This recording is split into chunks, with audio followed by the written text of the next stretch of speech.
और जब तक आप उसको कीमत वाला नहीं बनाओगे तो जीवन की कोई सार्थकता नहीं। फिर निवेदन करूंगा, पढ़ाई आप कराओ, डॉक्टर आप बनाओ, इंजीनियर आप बनाओ, सब आप बनाओ, पर साथ में उसको संस्कारित बनाते हुए चलना, तो आपका भी जीवन संवर जाएगा और आभूषण भी श्रेष्ठ हो जाएगा। संस्कारित होना।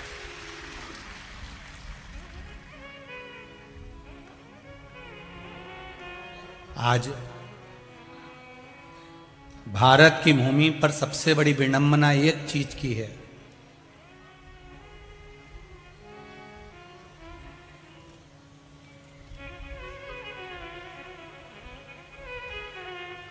भारत की भूमि पर सबसे बड़ी विडंबना एक चीज की है। पहले माता पिता अपने बच्चे को खुद संभालते थे। आज के जमाने में माता पिता बच्चे को जन्म देने के बाद एक आया रख लेते हैं, एक दासी रख लेते हैं, एक कोई माता को रख लेते हैं, कोई बेटी को रख लेते हैं, इसको संभालो। माता पिता पार्टी में एंजॉय कर रहे हैं, वो लड़की, वो माँ, वो आया उस बच्चे को लेकर घूमती फिरती है, रोटी खिलाती, पानी पिलाती, चाय पिलाती, दूध पिलाती, सुलाती, खिलाती, तैयार करती, वो आया। और माता पिता पार्टियों में एंजॉय कर रहे हैं, माता पिता घूम रहे हैं, माता पिता जा रहे हैं, माता पिता इधर उधर घूम रहे हैं, और वो घर में जिसको बच्चे को संभालने के लिए रखा गया है वो बच्चे को संभाल रही है। अब एक बात अपनी जिंदगी में उतार कर रखना, बच्चे का प्रेम माता पिता से रहेगा क्या? जम के बोलिए जरा।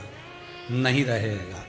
जब बच्चे का प्रेम बचपन से ही माता पिता से अलग हो जाएगा तो फिर बुढ़ापा आने पर आप अपनी औलाद से आसक्ति क्यों रखते हो कि ये मुझे चाय पिलाएगा? तूने बचपन में उसको कपड़े नहीं पहनाए, तूने बचपन में उसको रोटी नहीं खिलाई, तूने बचपन में उसको श्रृंगार नहीं किया, तो क्या औलाद बुढ़ापे में तुम्हारा कुछ करने वाली है? तो जिन जिन की औलादें दूसरों की गोद में पल रही हैं वो तैयारी कर लेना वृद्धाश्रम की, एक एक अटैची तैयार करके,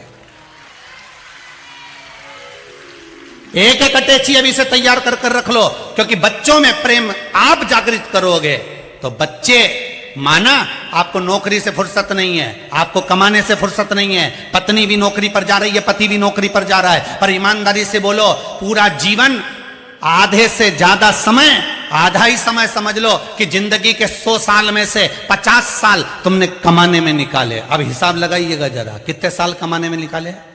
जम के बोलो जरा। 50 साल तुमने कमाने में निकाले। 50 साल तो कोई नहीं कमाता, 60 साल तक कमाते हैं लोग। गवर्नमेंट भी रिटायर 60 के बाद ही करती है।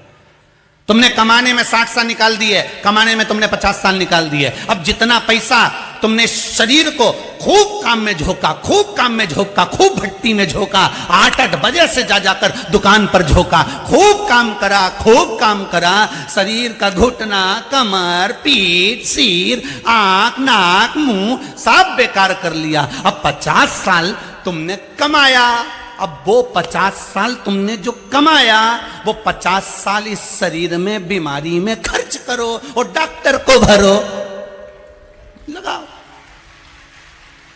50 साल पहले पैसे को कमाओ, इस शरीर को खूब भट्टी में झोंक दो, और 50 साल बाद जो तुमने लाखों रुपए बैंक में जमा करे हैं, इस शरीर की हड्डी कलपुर्जे को सही करने में वो 50 साल जो कमाया वो इसमें झोंक दो। अब ना तो तुम जिंदगी का एंजॉय कर पाए, ना अपनी जिंदगी को सही जी पाए। 50 साल कमा कमा के मर गए और 50 साल डॉक्टर में भर भर के मर गए, और बाकी का समय था तो औलाद ले जाके आग लगा दी शमशान में। 13 दिन बाद नुक्ती और गुलाब जामुन और खोपरा पाक खा गए,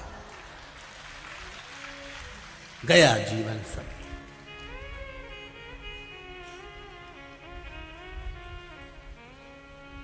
अभी भी कुछ नहीं बिगड़ा है।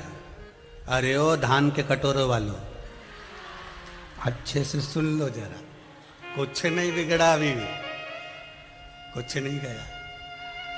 कई लोग कहते हैं सीहोर वाले महाराज को कथा करना नहीं आती, हम तो पगले हैं। माना हमें कथा नहीं आती, पर तुमको भी तो जिंदगी जीना नहीं आती। अगर तुम्हें जिंदगी जीना जिस दिन आ जाएगी तो हम में भी कथा करना आ जाएगी, पक्का। तुम जीना सीख लो, हम कथा करना सीख लो। जियो जियो, खूब अलमस्त जियो।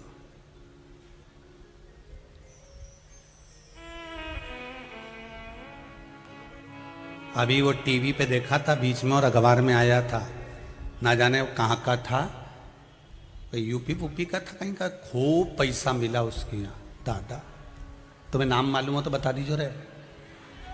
हैं कौन से गांव का? हाँ जो भी नाम हो, कौन से गांव के थे वो? कानपुर के। कितना मिला और उसका अंदाजा लगाया गया तो मालूम पड़े फिएट गाड़ी थी, बस उसी में घूमता था और मोटरसाइकिल पुरानी थी उस पे घूमता था। अब ईमानदारी से बोलो, कमाया कमाया कमाया, जोड़ा खुद के शरीर पे भी कभी खर्च नहीं कर पाया, आखिरी में दूसरे आए और उठा कर ले गए। बस यही जिंदगी है, हमने जिंदगी भर संभाला, आखिरी में चला गया। यही जीवन है। जोड़ो, मना नहीं। एक दुकान की जगह 10 दुकान खोलो, मना नहीं। 8 बजे से लेकर रात को 11 बजे तक कमाओ, मना नहीं। पर जितना कमाओ उसमें से आधा अपने शरीर पर भी खर्च करो। फुल एंजॉय से जिंदगी जियो, जो मन में भाव आए। महाराज, इस जीवन का कोई भरोसा नहीं, कोई भरोसा। खूब भगवान की भक्ति में दिन निकालो, रात निकालो, भगवान शिव के स्मरण में निकालो। निंदा करने वाले निंदा करेंगे, बुराई करने वाले बुराई करेंगे। हम तो यहां तक कहते हैं कि फेसबुक, यूट्यूब, इंस्टाग्राम आदि आदि पर भी अगर कोई किसी की भी बुराई करता है, करबद्ध निवेदन है, आप कभी उसका साथ मत देना, एक कमेंट्स मत करना, नहीं तो पापी के चक्कर में वो गेहूं के साथ, अरे बोलो तो, गुण भी पिसा जाता है। इसलिए अपने नहीं देना इनका साथ। ये लिखे कुछ भी लिखे, ये बोले कुछ भी बोले, पर अपने साथ अपन है क्या? और महाराज कौन रहा? ये कोरोना महामारी ने सबको दिखा दिया है महाराज जी। आना पड़ जाए इसका कोई भरोसा नहीं। कमाओ पर अपनी जिंदगी पर, अपने जीवन पर मत करो। दान नहीं करना है, मत दो, किसी को नहीं देना है, पर अपने ऊपर तो खर्च करो, अपने ऊपर तो लगाओ कम से कम।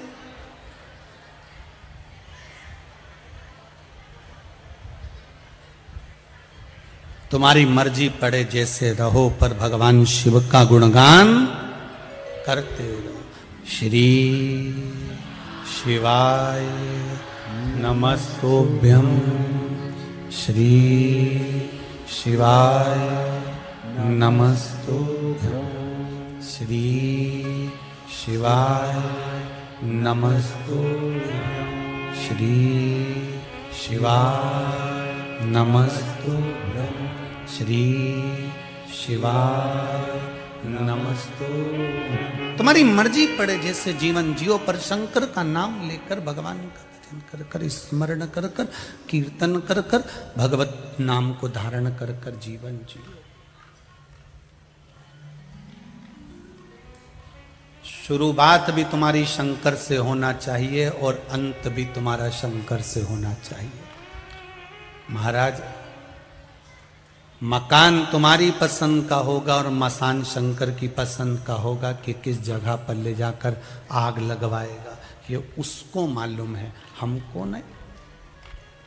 ब्रह्मा जी के एक अश्रु से एक बानर उत्पन्न हो गया।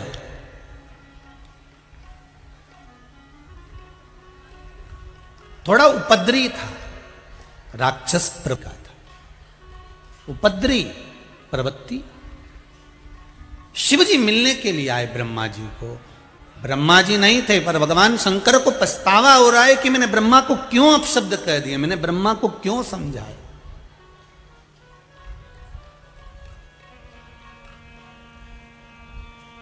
मैंने ब्रह्मदेव को ये बात क्यों कही?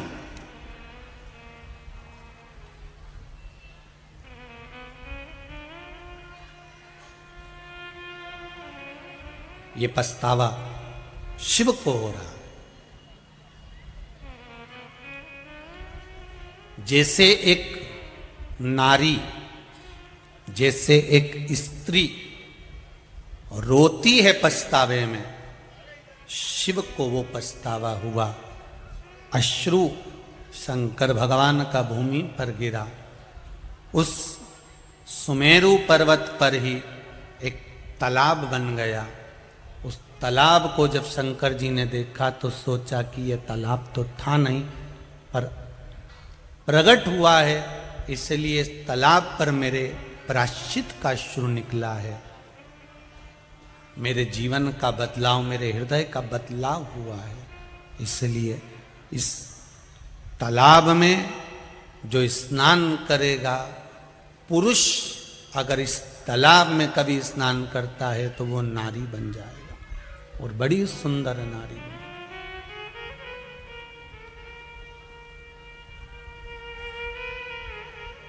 प्रायश्चित का जब स्नान व्यक्ति को होता है, इस मन को जब वो प्रायश्चित में डुबोता है तो महाराज वो सुंदर बनकर प्रकट होता है। सुंदर बनकर।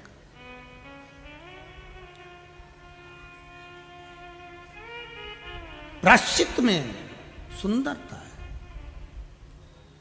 हम बहुओं से भी कहते हैं, हम माताओं से भी कहते हैं, अगर गलती हो गई ना गलती, जाकर सास के गले लग लो, सास के पांव पकड़ लो, और ये आशा मत रखना कि गलती सास की है तो सास क्षमा मांगेगी या सास सॉरी कहेगी। नहीं, वो बड़ी है। और पहले भी कथा में कहा, सबसे बड़ा कौन होता है? जो झुक गया। झुकने वाले की बड़प्पन ज्यादा होती है। अगर सास बड़ी है और वो झुक गई तो और बड़ी हो जाएगी। इसलिए उससे भी बड़ा अगर आपको बनना है तो गलती किसी की भी हो, पर आप छोटे हो ना, एक बार क्षमा मांगने में, गले लगाने में, सॉरी बोलने में, चरण छूने में कुछ नहीं जाता। प्रणाम कर लीजिए। ऐसा हो गई ना गलती,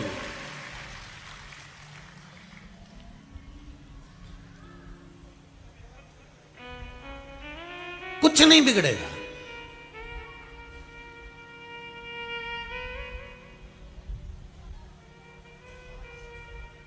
रोज पड़ोसन के यहां कचरा फेंकने से अच्छा कभी कभी फूल भी फेंका करो।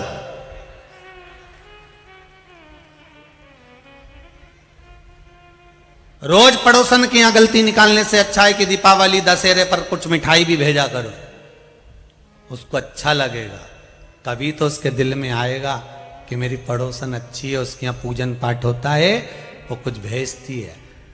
दशहरा मैदान में कथा चल रही है, वो कथा में जाती है ना तो मुझे बेलपत्री भी लाके देती है। इतनी अच्छी पड़ोसन कहाँ मिलेगी? वो खुद खुश होगी। और तुम रोज रोज झगड़ा करोगे तो उसके मुंह से सुबह से शाम तक केवल बद्दुआ ही निकलेगी।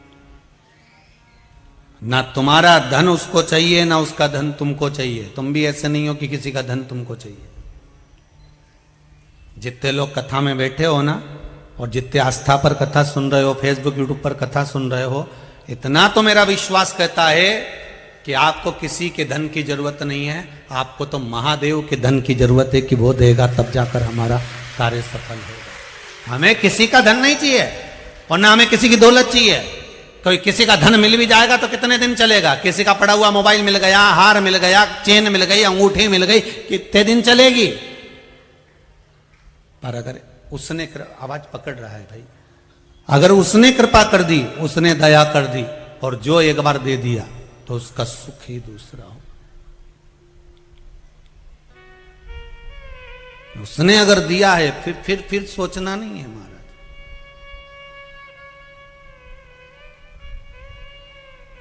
जो इसमें स्नान करेगा उसका रूप बदल जाएगा, वो सुंदर हो जाएगा।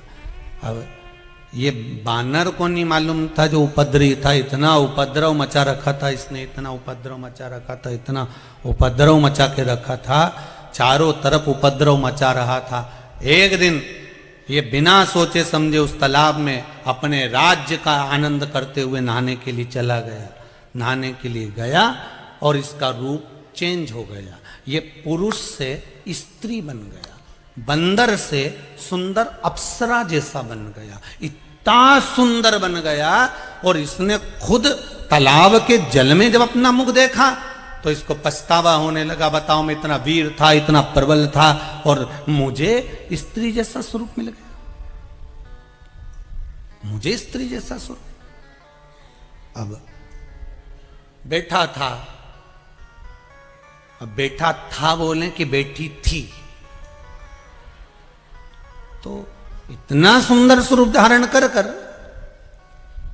सुमेरु के शिखर पर बैठा, स्त्री का स्वरूप।